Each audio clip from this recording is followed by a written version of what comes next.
ಬ್ರೇಕ್ನ ನಂತರ ವಿಶೇಷ ಕಾರ್ಯಕ್ರಮಕ್ಕೆ ಮತ್ತೊಮ್ಮೆ ಸ್ವಾಗತ. ಒಂದೊಂದಾಗಿ ಕ್ಷೇತ್ರಗಳನ್ನು ಚರ್ಚೆ ಮಾಡ್ತಾ ಇದ್ವಿ. ಸಮಯ ತುಂಬ ಕಡಿಮೆ ಇದೆ. ಇವತ್ತು ಎಲ್ಲ ಕ್ಷೇತ್ರಗಳ ಮುಗಿಯೋದು ಡೌಟ್ ಅನ್ನಿಸ್ತಾ ಇದೆ ನನಗೆ. ಕ್ವಿಕ್ಕಾಗಿ ಬೆಂಗಳೂರು ದಕ್ಷಿಣ ಒಂದನ್ನು ಮುಗಿಸ್ಬೋಣ. ಪ್ರಶಾಂತ್, BJP 5 ಶಾಸಕರಿದ್ದಾರೆ, ಕಾಂಗ್ರೆಸ್ನ 3 ಶಾಸಕರಿದ್ದಾರೆ.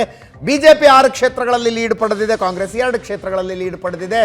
ಸೌಮ್ಯ ರೆಡ್ಡಿ ವರ್ಸಸ್ ತೇಜಸ್ವಿ ಸೂರ್ಯ ಫೈಟ್ ಆದಂಥ ಕ್ಷೇತ್ರ ಇದು.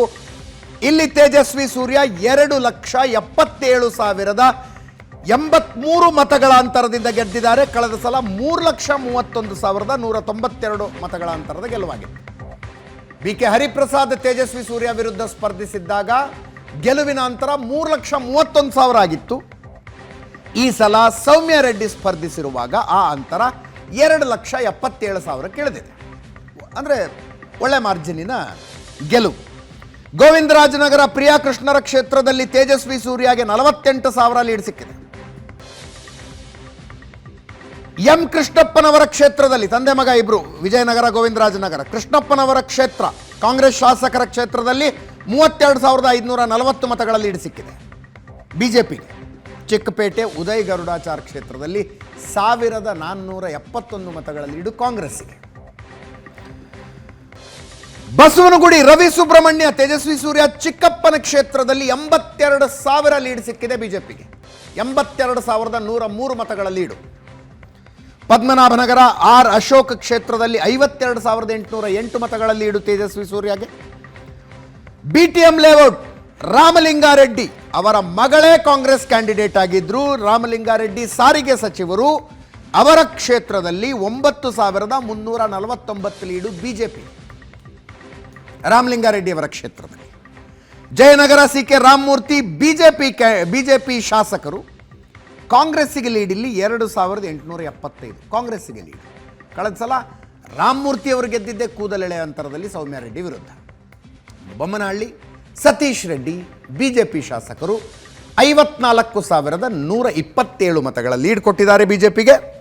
ಎಲ್ಲದರ ಪರಿಣಾಮವಾಗಿ ತೇಜಸ್ವಿ ಸೂರ್ಯ ಗೆದ್ದಿದ್ದು 2,77,083 ಮತಗಳ ಅಂತರದೊಂದಿಗೆ. ಈ ಫಲಿತಾಂಶ ಗೊತ್ತಾಗುತ್ತೆ. ಅಂದರೆ ಬೆಂಗಳೂರು ದಕ್ಷಿಣ ಇಸ್ BJPಯ ಭದ್ರಕೋಟೆ. 91ರಿಂದ ಗೆಲ್ತಾ ಇದ್ದಾರೆ. 91ರಲ್ಲಿ ವೆಂಕಟಗಿರಿಗೌಡರು, ಅನಂತಕುಮಾರು, ಈಗ ತೇಜಸ್ವಿ ಸೂರ್ಯ.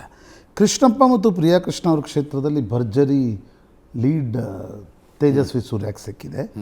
ಚಿಕ್ಕಪೇಟೆಯಲ್ಲಿ ಉದಯ್ ಗರುಡಾಚಾರ್ ಮತ್ತು ತೇಜಸ್ವಿ ಸೂರ್ಯ ಸಂಬಂಧಗಳು ಹದಗೆಟ್ಟಿದ್ವು. ಅದು ಪ್ರಾಯಶಃ ಕಾಂಗ್ರೆಸ್ನ ಮಾರ್ಜಿನಲ್ ಲೀಡ್ಗೆ ಕಾರಣ. ಬಸವನಗುಡಿ ರವಿ ಸುಬ್ರಹ್ಮಣ್ಯ ಮತ್ತು ಆ ಬಸವನಗುಡಿ ಕ್ಷೇತ್ರದ ಡೆಮೋಗ್ರಫಿಯೇ BJP ಪರವಾಗಿದೆ. Padmanabhanagar again BJP demography. But BTM layout ಮತ್ತು ಬೊಮ್ಮನಹಳ್ಳಿ ಅಲ್ವಾ.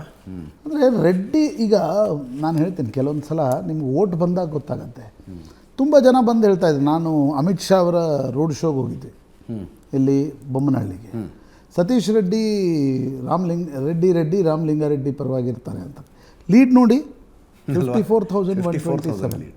Jayanagar I can understand. ಯಾಕಂದರೆ ಅಲ್ಲಿ ನಾವು ಜಯನಗರ ಅಂದ್ರೆ ಅದೇನೋ ಬ್ರಾಹ್ಮಣ ಕ್ಷೇತ್ರ ಅನ್ನೋಂಗೆ ನೋಡ್ತೀವಿ. ಬಟ್ ಅದ್ರ ಡೆಮೋಗ್ರಫಿ ಭಾಳ ವಿಚಿತ್ರವಾಗಿದೆ. ತಿಲಕ್ ನಗರ ಆ ಕಡೆ ಮುಸ್ಲಿಂ ಬಾಹುಳ್ಯ ಕ್ಷೇತ್ರ. ಅದು BTM ಲೇಔಟ್ನಲ್ಲೇ ಸೌಮ್ಯ ರೆಡ್ಡಿಗೆ ಲೀಡ್ ಬಂದಿಲ್ಲ.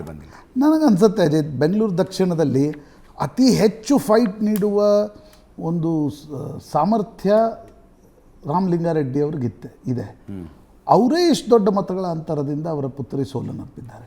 ಹಿಂದೆ ಕೃಷ್ಣ ಬೈರೇಗೌಡರು ಒಂದು ಸಲ ನಿಂತಾಗ ಅನಂತಕುಮಾರ್ 40,000 ಮತಗಳ ಅಂತರದಲ್ಲಿ ಗೆದ್ದಿದ್ದರು. ಪ್ರಾಯಶಃ ರಾಮಲಿಂಗಾರೆಡ್ಡಿ ಅವರಿಗೆ ಕೃಷ್ಣಪ್ಪ ಪ್ರಿಯಾ ಕೃಷ್ಣ ಸಹಾಯ ಮಾಡಿಲ್ಲ ಅಂತ ಅನಿಸುತ್ತೆ. ಮತ್ತು ಈ ಒಳ ಹೊಡೆತಗಳನ್ನು ಮಾಡುವಲ್ಲಿ ರಾಮಲಿಂಗಾರೆಡ್ಡಿ ಎಕ್ಸ್ಪರ್ಟ್ ಅಂತ ಹೇಳಲಾಗ್ತಾ ಇತ್ತು. ಬೆಂಗಳೂರು ದಕ್ಷಿಣ ತುಂಬ ಚರ್ಚೆ ಇತ್ತು. ಅನಂತಕುಮಾರ್ ರಾಮಲಿಂಗಾರೆಡ್ಡಿಯ ಕಾಂಬಿನೇಷನ್ ಚರ್ಚೆ. ವಿಧಾನಸಭಾ ಚುನಾವಣೆ ಬಂದರೆ ರಾಮಲಿಂಗಾರೆಡ್ಡಿ ಅವ್ರಿಗೆ ಹೆಲ್ಪ್ ಮಾಡ್ತಾರೆ. ಇವರು ಲೋಕಸಭಾ ಚುನಾವಣೆ ಬಂದರೆ. ಬಟ್ ಈಗ ಅವರ ಮಗಳು ನಿಂತಾಗಂತೂ ಅದಾಗೋದಿಲ್ಲ. ಬಟ್ ಆದರೂ ಕೂಡ ತಮ್ಮದೇ ಇಂಪ್ರೆಸಿವ್ ಪರ್ಫಾರ್ಮೆನ್ಸನ್ನು ನೀಡಲಿಕ್ಕೆ ಸಾಧ್ಯ ಆಗಿಲ್ಲ. That is important. ಅಂದರೆ ಸೌಮ್ಯ ರೆಡ್ಡಿಯ ಗೆಲುವು ಬಹಳ ಕಷ್ಟ ಅಂತ ಗೊತ್ತಿತ್ತು. ಬಟ್ ಒಳ್ಳೆ ಫೈಟ್ ಕೊಡ್ತಾರೆ. ಗೆಲುವಿನ ಅಂತರವನ್ನು ಹತ್ತತ್ರ ತಗೊಂಡ್ಬರ್ತಾರೆ. 2,77,000 ತನಕ ಲೀಡ್ ಹೋಗ್ಬೋದು. Bad luck. ನಿಜ. ಜಯನಗರದಲ್ಲೂ ಭಾಳ ಕಡಿಮೆ ಅಂತರದಿಂದ ಸೋತಿದ್ರು. ಲೋಕಸಭೆಯಲ್ಲಿ ಭಾಳ ದೊಡ್ಡ ಅಂತರದಿಂದ ಸೋತರು.